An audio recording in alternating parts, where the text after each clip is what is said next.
Ciao, travelers, and welcome to our episode. We are going to our second to last continent to visit, and it's Australia, or Oceania. We're actually going to be in Australia. We're doing the city of Melbourne. I'm lucky to have two good friends that live in Melbourne. So, hi, Sam and Gabby. Hope you enjoy this episode. So, before we get down under, let's get into some trivia. And if you haven't heard, because this is like a week late, this podcast, because I released my album last week. It's called The Universe Can Dance. It's a dark space house music album. So check it out, and I hope you enjoy. I took all these out. I don't know why I did that. I guess I was talking too much about my music. Okay, all right, let's hit the freeway. You know what? It's so funny. This country comes up, and we just did it last week, our last episode. Okay. Oh, I know. I feel like I did this already. That's why it came up. Let's reuse the card. Just chuck it away. Okay. How about this one? Okay. How many countries border Algeria? And keep in mind, Algeria is the largest African country in size. Like spatial size. Ow, that hurt. 5, 4, 3, 2, 1. And it is 7. Okay. Oh, think of the state I live in. Which is the largest of the Channel Islands? So that's in the English Channel. 5, 4, 3, 2, 1. And it's Jersey. And that's how our state is named after that island. Okay. Okay. Which country introduced a one-child policy in 1979? 5, 4, 3, 2, 1. And it is China. All right, we'll get back to that. So we're on the United website today, and we did like 2 days on Trip Savvy in Cape Town. So now we're doing 3 days in Melbourne. So Melbourne may not be the biggest city, but it's actually usually the cultural capital of Australia. It's known for its cafes, its walkability, its diverse restaurant choices. So it's a pretty cool city, and it usually ranks very high with Sydney and most of Australia in best places to live. And something interesting, people think Australia is just like one climate. Melbourne really does have 4 seasons. Like the leaves change colors, they really don't get snow, but it gets cool there. All right, so before you know, Melbourne's great. Public transportation is very walkable. And you also, there's a big central business district, and there's a lot of trolleys. That's what it's known for, like tram cars. And yeah, there's 4 seasons. And actually, Melbourne residents would tell you their hometown is famous for its climate that can cover 4 seasons in a day. So due to its coastal position on the far southeastern corner of the continent, be prepared for a little bit of everything. So even in the warmer months, November to March, so most of my fans live up here, our seasons are opposite. Consider packing 1 or 2 warm layers and a light jacket that can stand up for rain and wind. All right, so day 1, explore the shores of St. Kilda. Okay, for the first day in Melbourne, there's no better area to wander through than St. Kilda. Technically, it's a suburb of the city proper. St. Kilda sits along the shore just south of the CBD, Central Business District. I'll be saying that a lot. Its landmark beach and adjacent walking paths called the Esplanade are perfect to stroll through a nice day. You're likely to see plenty of boat surfers and windsurfers. So if you like that thing, go ahead. I don't mess with that. All right, so a place you can visit is Luna Park. You won't miss the entrance to the amusement park that sits right alongside the Esplanade. Luna Park was built in 1912 with the help from designers of the original Luna Park in Coney Island, New York. And resemblance between the two is easy to see. Melbourne's version hosts what's said to be the world's oldest continuously active roller coaster, and could be worth the admission fee if you're in that sort of thing. Otherwise, it's a great place to take a silly photo. Okay. So again, you can do that, but you can also walk around. They have landmarks, and there's an Esplanade Hotel, which is a Victorian style place. You know, they have music some nights. There's a lively pub. It's a social scene. So it's Australia was, you know, conquered or taken over from the Aborigines from England. It was a penal colony. So the British culture is very alive and well there. So in that area, you have Fitzroy Street. So that's the main street where you can see different kind of foods. You can get kebab, you can get pizza, you get Vietnamese, oh my God, food. It's my last day of summer school, so my brain will be getting better. So yeah, so that's something you can walk up and down. It has a nightlife, so you can peruse those restaurants. All right, we're on day 2. Now we're diving into the CBD, Central Business District.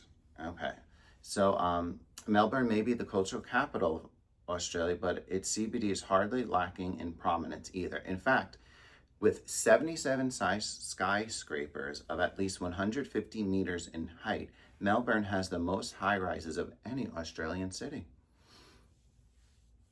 Okay, so things to do and see. Yarra River Cruise. There's no better way to tour the CBD's almost gravity-defying towers and other historic landmarks than a cruise through the river at its heart. The Yarra River splits the CBD into 2 before emptying into Hobson's Bay at the city's port. So Melbourne sits up here and it has a big bay. All right, so you can get a narrated tour that tells you about the history and about how these skyscrapers came about. Melbourne and a lot of Australian cities really, really boomed after World War II, when a lot of people came over from Europe and then eventually Asia and Africa, mostly Asia because it's near there. So, you know, the city, it really grew in the last, 70 years. There's Queen Victoria Market. It's a 17-acre open air market said to be the largest in the Southern Hemisphere. So you can get food. I think it goes with food, but there's eateries and live entertainment. Again, it's a place to meet the locals. There's the State Library Victoria. On a weekend or holiday, nearly every nook and cranny of the CBD can feel jam-packed with people. The State Library Victoria may be an exception to this if you're looking for a momentary escape from the hustle and bustle. It's also a beautiful building to explore. The crown jewel is La Trobe Reading Room, built in 1913 with a 114-foot diameter glass dome overlooking the stacks. All right, where to eat? So if you're spending time in the city center, they have a Chinatown. So Melbourne's Asian district gives famous Chinatowns in the US a run for their money. Situated on the east end of Little Bourke Street between Swanson and Spring Streets, a section of the CBD makes it clear on just how diverse Melbourne is, with nearly every Asian country's cuisine represented. So this is a cool area to explore food. So the theme of this city is really like eating and socializing and shopping. That's just mine, and seeing some cultural sites. But it's, to me, a lot more urban and cosmopolitan than I never been to Australia, but I feel like Sydney's more like an LA vibe and Melbourne's a New York vibe. And coming from the New York area, I find that comforting. Okay, so day 3, venture out to Fitzroy and beyond. So Melbourne is a city with personality where you can find enough to see and explore in a few blocks to fill almost a whole day. Fortunately, it's pretty easy to bop around to different parts of the city or the greater Melbourne area thanks to the area's walkability and public transit options. Perhaps this is why Melbourne often ranks as top of the world's most livable cities. All right, things to do and see. Melbourne Central. Before you leave the CBD, it's worth strolling through Melbourne Central, which hosts the city's major train station, among several other sites, including Coop's Shot Tower. As a minor architectural marvel, Melbourne Central is capped by a 20-story tall glass dome to cover the 19th century 160-foot shot tower. It's an impressive thing to behold. So when I would watch Real Housewives of Melbourne, they would always show a shot in front of the station.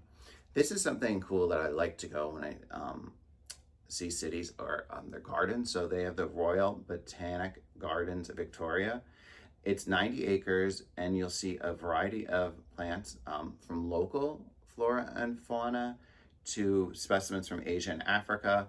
And it's a cool place to spend the day and really get with nature. I just had a green team event, and we talked about just sitting with nature and just hearing the birds and seeing greenery and smelling flowers really gets like you into a place of tranquility and just bonding and just being with the universe. And that's something, as I get older, when I travel, I like to take my time. I don't do like 20 million things in a day. Like I went to Budapest with my friend Sasha, and we spent like 4 or 5 hours in the park meeting people. We rode little bikes. It was a good time. So try to get to some nature when you travel. All right, Fitzroy, another keystone neighborhood of Melbourne. Fitzroy might be your first stop if boutique shops are your thing. So this is probably out of my price range as a teacher. Known for its eclectic bohemian vibe, you can walk all through Fitzroy to pursue numerous art galleries and studios. That's up my alley. Not to mention street art and a few performances on the sidewalk whenever there's a crowd. Architecture buffs will also enjoy another heavy dose of Victorian styling on terraced apartments along Nicholson Street, for example. For a lively evening of music, drink, and dancing, Fitzroy is hard to beat. So Melbourne's also known for its laneway bars. So some of the city's many hidden gems are often quite literally hidden, at least from the street. So laneway bars are little places where you can use it for adults to have adult drinks. But I assume, if that's your vibe when going out, those little laneway bars are a great way to meet people if you are of that age. Okay, Attica. If you're willing to venture further out of the CBD in search of top-class Australian cuisine, Attica could be near the top of your list. Just a short drive or transit way in the suburb of Rupanelli. Probably butcher that. It's been on the list of top restaurants in the world. So they have barbecued saltwater crocodile ribs. I'll probably try that. Hibiscus flower stuffed with emu liver pate, and even wallaby corn dogs could all grace the menu in the evening. Paired with an eclectic and fun space with a carnival atmosphere, Attica is another instance of Melbourne's unmistakable knack for turning everything sensory detail up to 11 with amazing results. Okay, well, I really hoped you enjoyed Melbourne. It was my last day of summer school, and it's 100 degrees in New Jersey, so thank you for understanding. If I'm making mistakes, I mean, let's be honest, I'll make a mistake if it's cold, hot, whatever. Okay, let's get into some trivia. Oh, so I'm going to Spain next year for my 40th. But so this kind of has to go with this. Which is the largest of the Canary Islands? 5, 4, 3, 2, 1, and it's Tenerife. All right. Oh, come on, this is easy. What is the theater district of New York known as? 5, 4, 3, 2, 1, Broadway. Okay. Final one, finalmente, finally. What is the name of the currency in Argentina, Chile, Uruguay, and Colombia? 5, 4, 3, 2, 1, the peso. Okay, so I really hope you enjoyed this podcast. We have one continent left to do, and that will be the next show. So remember, if you know geography, you know anyone, study up on it. It's, travel. And even if you can't travel, go on Google Maps, watch this video again, have some time. And stay cool. All right. Ciao, travelers.